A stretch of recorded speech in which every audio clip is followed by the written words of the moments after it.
রাজু, দেখ আমাদের লেগে কত বাজার করলে এসছে। দয়া দেখাতে এসছেন এখানে? আমরা গরিব বলে কি আমাদেরকে ভিখারি ভাবে? ভাই, তুই ভুল ভাবছি। চুপ কর তুই।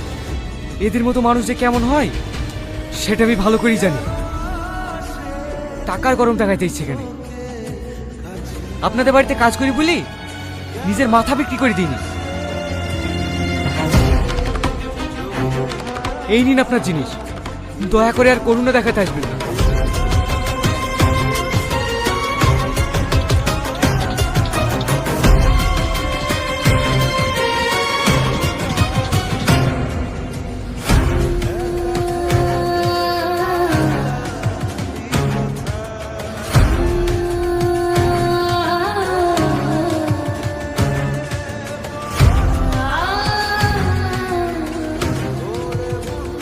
ভাই, তুই ফালতু ফালতু মেম সাহেবকে অপমান করলি।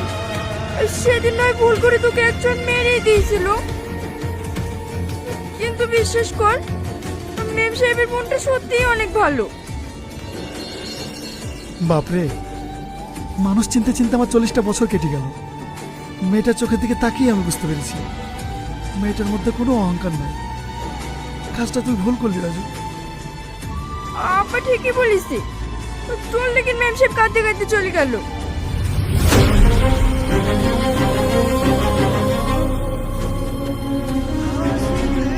রাজু কোথায় গেছে বা? রাজু,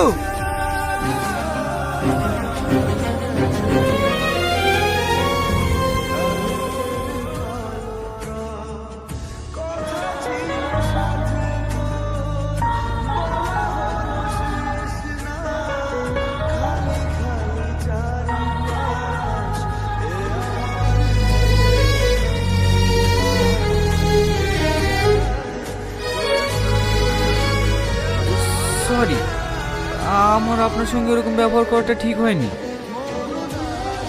না না, তুমি ঠিকই বলেছো। আসলে কি জানো তো, আমি নিজের অহংকারে এত ডুবেছিলাম যে মানুষকে মানুষ বলে মনে করতাম না।